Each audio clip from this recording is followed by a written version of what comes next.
I should have seen it coming.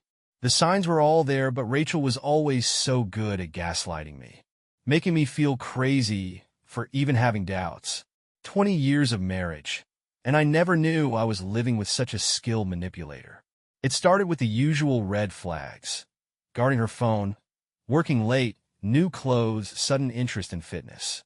But Rachel took it to another level.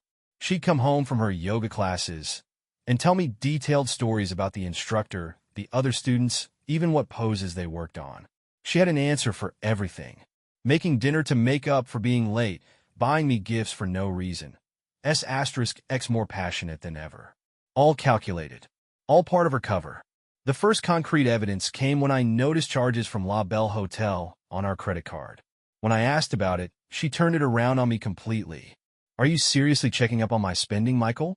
I can't believe you don't trust me after all these years." That charge was for Jennifer's bridal shower planning meeting. You know, your sister's wedding that I'm helping organize because you're too busy with work. She actually made me feel guilty for asking.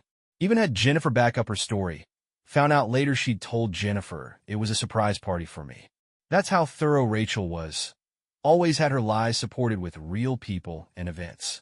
Then came the gaslighting about my anger issues. Suddenly, she was telling our kids, Brandon, 17, and Katie, 15, that they needed to be careful not to upset Dad because he's been so stressed lately. I've never had anger issues in my life. She was setting up her narrative, making sure everyone would see her as the victim when everything came out. The worst part was how she used our kids. She'd tell Katie she was going to her book club, but really ask her to keep Dad company because he seems lonely lately. Using our daughter's love for me to cover her tracks while she was sleeping with someone else. Making me look like the needy one. One night, I found a receipt for lingerie in her car. When I confronted her, she burst into tears, saying it was supposed to be a surprise for our upcoming anniversary. Then she turned it around on me. "I've been trying so hard to keep the spark alive, but you keep ruining all my surprises. No wonder our marriage is struggling." I actually apologized to her. That's how good she was. But her biggest manipulation was yet to come. She started telling her friends and family that she was worried about me. Said I'd been distant, controlling with money, questioning her every move. Setting the stage for everyone to blame me when her affair came to light. "Michael's been different lately," she told her sister on the phone, knowing I could hear. "I'm trying to be patient, but his jealousy is pushing me away." The whole time, she was seeing him. I didn't know who yet, but I knew there was someone. Her stories had too many convenient gaps. Her alibis too perfectly constructed. Then came the day I saw her car at the university. She was supposed to be at work, but there she was parked outside the mathematics building. I watched as she walked out with him, tall, distinguished-looking, probably mid-50s. The way they moved together, the casual intimacy of their body language. It was clear this wasn't new. When she came home that night, she had another perfectly crafted story about meeting a client for her real estate business. Even showed me a fake listing appointment she'd created in her calendar. "You seem distracted," she said, playing the concerned wife. "Maybe you should talk to someone. I'm worried about you, honey." Always twisting things, always manipulating, making me doubt my own sanity while she lived her double life. But I was done being manipulated. I had started gathering evidence, documenting everything. Rachel thought she was so clever, but she didn't know that her perfect house of lies was about to come crashing down. I hired a PI, set up cameras, started keeping detailed records. If Rachel wanted to play games, she was about to learn that she wasn't the only one who could be calculating. What I discovered would change everything, not just about our marriage, but about who Rachel really was. And the math professor? He was just the beginning of a much bigger deception. The PI's first report landed on my desk exactly 1 month after I saw Rachel with the math professor. Turns out she wasn't just seeing him. She was living a complete double life. Those book club nights? She was attending faculty dinners as his +1. Her new friends from yoga were actually professors' wives. She had constructed an entire alternate social circle where she played the role of sophisticated academic partner, not the real estate agent wife of a construction company owner. "Your wife presents herself as Margaret Wilson," the PI's report stated. "She claims to be divorced with grown children. No mention of you or your teenagers." The photos were the worst part. Rachel laughing at dinner parties, her hand casually resting on his arm.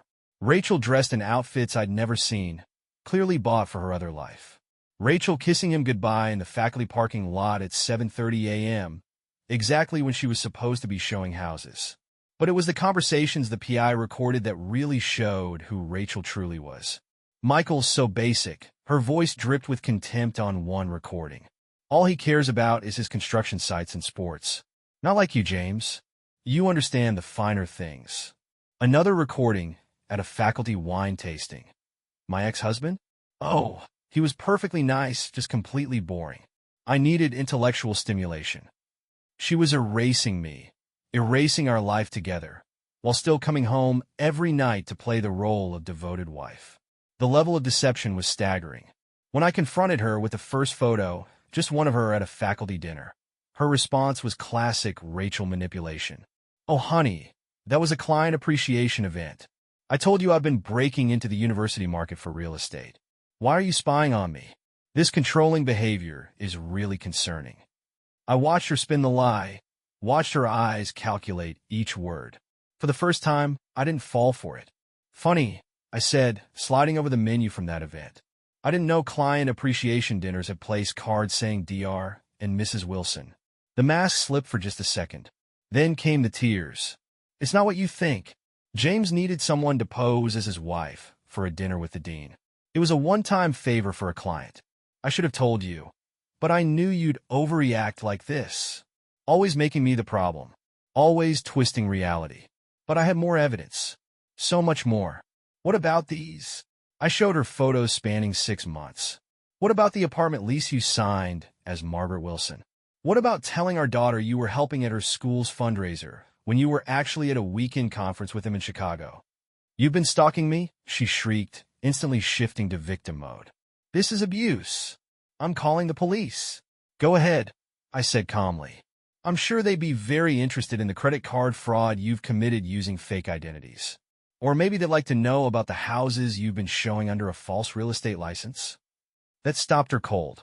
See, while Rachel was playing sophisticated professor's wife, she'd gotten sloppy. She'd forged documents to create her Margaret Wilson identity, used it to get credit cards, sign leases, even register as a real estate agent in a neighboring district. All highly illegal. You're going to ruin everything, she whispered, finally dropping the act. No, Rachel. You did that yourself. That's when she played her final card. If you expose this, you'll destroy the kids. Is that what you want? To be the father who ruined their lives? Using our children as shields. Again. But she didn't know about the other evidence I'd gathered. The money missing from our accounts. The forged signatures on loan documents. The fact that James Wilson wasn't just sleeping with her. He was using her to gather information about my construction company's university contracts. Rachel thought she was living a sophisticated double life. She didn't realize she was actually part of something much bigger and much more dangerous. And she certainly didn't know that her precious professor had other wives at 3 other universities. The thing about manipulators is they often end up getting manipulated themselves. Rachel was so busy playing her games that she didn't realize she was being played too. My PI discovered that Professor James Wilson had a pattern. He would find women connected to construction or development companies doing university projects, seduce them, convince them to create fake identities, then use those identities to access confidential information. Rachel wasn't special. She was just another mark. I found a burner phone hidden in her gym bag.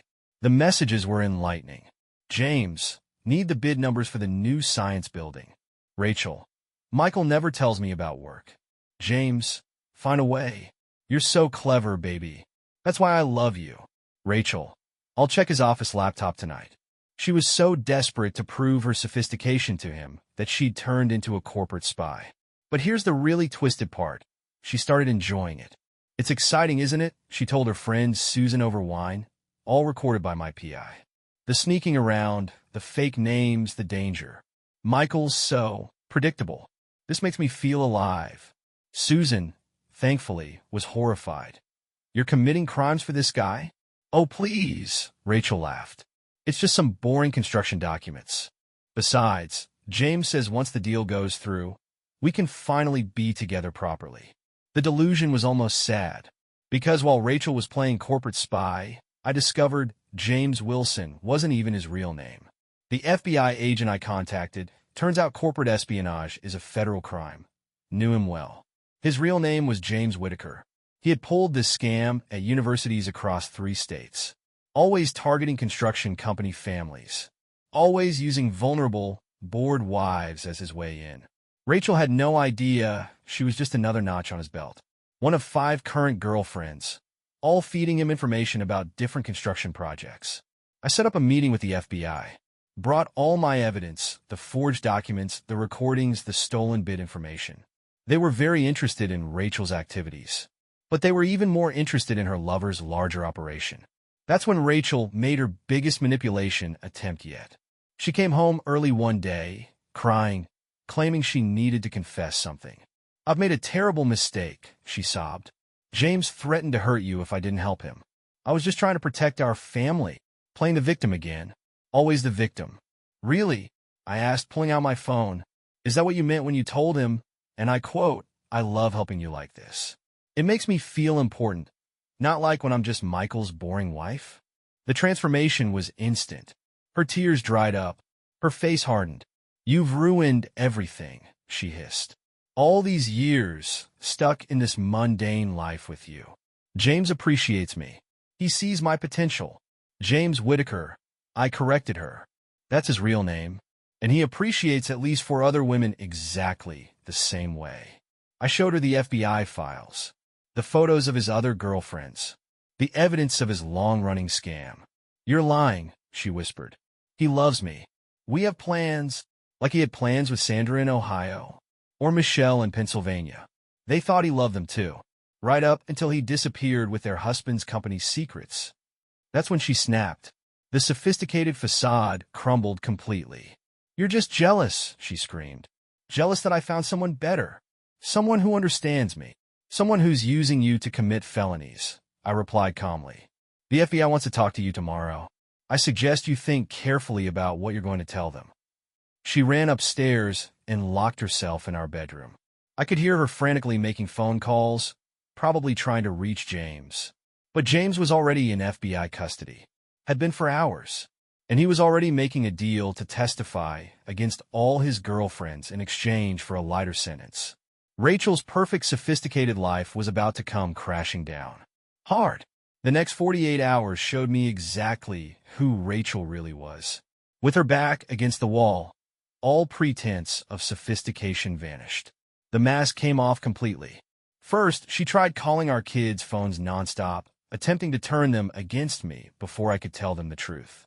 When they didn't answer, she started posting on social media about being trapped in an abusive marriage and needing to escape for her safety. Classic Rachel, always working the angles, always manipulating the narrative. Then she went nuclear. I woke up to dozens of messages from friends and family. Rachel had spent the night sending emails to everyone we knew, claiming I was mentally unstable, had threatened her, and was fabricating evidence to destroy her because of my paranoid delusions. She even called my mother. "Mom, I'm scared," she sobbed. Mom recorded the call. "Michael's been acting so strange. He's making up crazy stories about me and some professor. I think he's having a breakdown. Can you help me get him into therapy?" But her masterpiece of manipulation came when she called the police herself. Claimed I had been physically threatening her, that she feared for her life. She had even bruised her own arm to support her story. The responding officers were prepared to arrest me until I showed them my evidence. The FBI files, the recordings, the documentation of her criminal activities. Her performance fell apart pretty quickly when they started asking about identity theft and corporate espionage. That's when she switched tactics again. Suddenly, she was the repentant wife. "Baby, I'm so sorry," she pleaded, tears flowing on command. "I got in over my head. James manipulated me. I was weak. But I love you. We can fix this." When that didn't work, she tried blackmail. "If you do this, I'll tell everyone about your drunk driving incident in college. About that project bid you fudged numbers on last year. I'll destroy your reputation." The threats were all lies, of course. But that was Rachel's go-to move. Make up lies and say them with such conviction that people would doubt the truth. The kids finally came home from their friends' houses where I'd sent them during the initial confrontation. Rachel immediately launched into her performance. Your father is trying to destroy our family. He's making up horrible lies about Mommy because he's jealous of my success. But teenagers are smarter than she gave them credit for. Katie, our 15-year-old, just looked at her and said, "Success at what, Mom? Being a fake professor's wife? We found your Margaret Wilson Facebook profile months ago. We were just waiting to see how long you'd keep lying." That hit Rachel harder than any evidence I'd shown her. The realization that our kids had seen through her manipulations, had watched her construct her fake life while pretending everything was normal. Brandon, always the protective older brother, added, "We saw you with him at the mall last month. You walked right past us because you were too busy pretending to be someone else. Do you know how much that hurt, Katie?" Rachel tried to recover, to spin another lie, but it was too late. The kids had seen her true face. That's when she made her final desperate play. She tried to break into my office that night, looking for anything she could use against me. Instead, she found 2 FBI agents waiting. Turns out trying to steal more corporate documents while under investigation isn't a smart move. They took her in for questioning. She spent 8 hours trying to convince them she was the victim, that James had forced her to participate, that I was the real criminal. But James had already given them everything. Every email, every document she'd stolen, every conversation where she eagerly participated in his schemes. When they confronted her with his testimony, she had one last meltdown. He promised we'd be together. He said I was special, different from the others. The FBI agent's response was brutal. "Ma'am, that's exactly what he told the other 4 women too." Rachel's world collapsed in stages. First came the criminal charges, identity theft, corporate espionage, fraud. Then the professional consequences. Her real estate license suspended pending investigation. Finally, the personal fallout. Friends and family discovering the extent of her deceptions. But Rachel wasn't going down alone. She tried one last devastating play. I was at work when my secretary rushed in. "Turn on the news." There was Rachel, holding a press conference outside her lawyer's office, looking perfectly put together, playing the role of whistleblower. "I discovered corruption in my husband's construction company," she announced, tears flowing on cue. "When I tried to report it, he fabricated these horrible accusations about affairs and espionage to discredit me. I'm here to tell the truth." She proceeded to lay out an elaborate tale of bid rigging, kickbacks, and money laundering, all completely fabricated, but told with such conviction that several news outlets ran with the story. My phone exploded with calls. Client paniquing. Investors threatening to pull out. Board members demanding explanations. But Rachel had made a critical mistake. In her desperation to destroy me, she'd implicated James too, claiming he was my partner in the corruption scheme. James, already in custody, was furious. He gave the FBI everything. Every email, text, and recording of Rachel enthusiastically participating in his scams, including messages where she explicitly discussed wanting to steal company secrets to teach Michael a lesson for being boring. The evidence was damning. Rachel wasn't some noble whistleblower. She was a willing participant who turned to corporate espionage out of boredom and spite. The kids watched their mother's press conference in horror. Katie locked herself in her room, refusing to speak to either of us. Brandon punched a wall, then asked if he could change his last name. That evening, Rachel showed up at the house, still in her press conference outfit. She'd brought reinforcements, her parents, her sister, even our old marriage counselor. Another elaborate manipulation attempt. "We're here for an intervention," her sister announced. "Michael, we're worried about your vendetta against Rachel." But they weren't prepared for Brandon to play them the recordings he'd made of Rachel bragging about her fake life, or for Katie to show them Rachel's secret social media accounts where she mocked her boring suburban existence. Rachel's own parents turned on her. "Who are you?" her mother whispered. "What happened to our daughter?" "Your daughter's a sociopath," Katie said coldly. "And we've got 20 years of evidence to prove it." Rachel's mask cracked completely. She launched into a screaming tirade, calling everyone small-minded fools who couldn't appreciate her superior intelligence. She admitted everything: the affair, the espionage, the fake identities, but insisted she was justified because we all held her back from greatness. The police arrived halfway through her meltdown. Someone, probably the neighbors, had called about the disturbance. They got to witness Rachel's final performance, alternating between threats, tears, and declarations of her brilliance.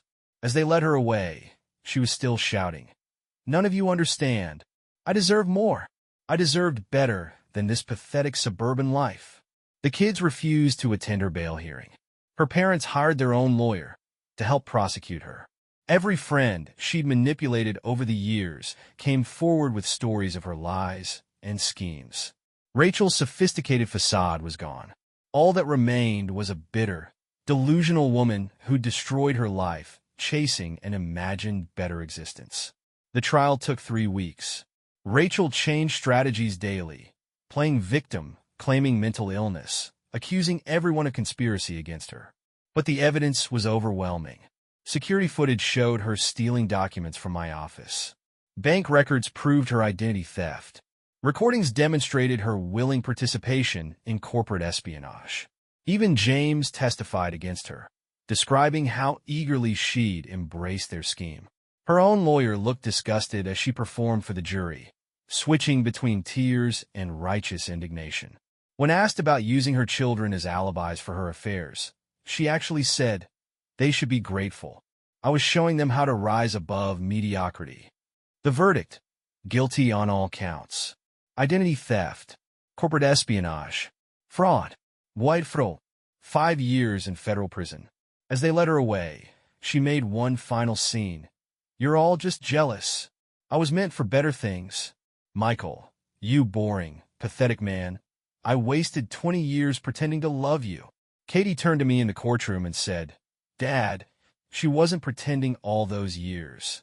She's pretending now. This whole sophisticated criminal act, it's just her latest manipulation because she can't face being ordinary." My daughter was right. Rachel's desperate grasp at being extraordinary had cost her everything real: family, freedom, future. The aftermath was messy. The kids needed therapy. The company took time to recover from Rachel's false accusations. Our friends and family struggled to reconcile the Rachel they knew with the woman revealed in court. We found more evidence of her double life while cleaning out the house. Hidden receipts for designer clothes, burner phones, a diary filled with delusional plans for her escape to a better life with James. The most revealing discovery was a letter she'd written but never sent to her college roommate. "They're all so boring, living their simple lives. Michael, the kids, our friends, none of them understand what it's like to be special. James says I'm extraordinary. Says I was wasting my talents playing housewife. Finally, someone sees the real me." But James's testimony revealed the truth. In his words, Rachel was the easiest mark, so desperate to feel special that she believed everything. Perfect for the operation. The kids chose to cut contact. Brandon told her, "You didn't just cheat on Dad. You cheated on us. You chose your fantasy life over your real family." Katie was more direct. "I hope your sophisticated new life was worth it, Mom. Hope those fancy dinners and stolen documents make up for losing everyone who actually loved you." Rachel's parents disowned her. Her friends abandoned her. Even her cellmate requested a transfer, tired of her constant manipulations. 1 year into her sentence, she wrote me a letter. 20 pages of excuses, blame, and claims of redemption. Classic Rachel, still trying to manipulate. I sent back a one-line response. "The kids' therapy bills are $245 per session." She didn't write again. Today, the company's recovering. The kids are healing. I'm dating someone new, someone refreshingly honest about being ordinary. Last week, Katie found Rachel's old Margaret Wilson Facebook profile, still online. The last post, written just before her arrest, read, "Finally becoming who I was meant to be, leaving the mundane behind for extraordinary things." Katie's comment said it all. "Congratulations, Mom. You succeeded. You're no longer ordinary. You're just another convicted felon who threw away everything real for a fantasy." Sometimes extraordinary is just another word for empty.